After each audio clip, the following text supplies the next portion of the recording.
Magandang umaga Pilipinas, magandang umaga Betelites. Ako si Maureen Anya, ang nag-uulat panahon ngayong umaga.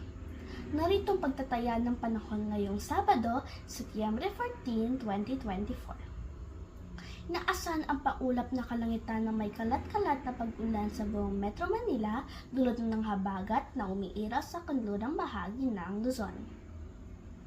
Ang temperatura ay maglalaro sa pagitan ng 26 degrees Celsius hanggang 32 degrees Celsius. Magkakaroon din ng mahihinang hangin mula sa timog kanluran. Sa mga probinsya ng Northern Luzon, asahan ang mga pag-ulan sa hapon at gabi dahil sa localized thunderstorms. Mag-ingat sa mga posibleng pagbaha sa mga mababang lugar. Sa Visayas at Mindanao, magiging bahagyang maulap hanggang sa maulap ang kalangitan na may posibilidad ng mga biglaang buhos ng ulan. Ang temperatura ay nasa pagitan ng 24 degrees Celsius hanggang 33 degrees Celsius.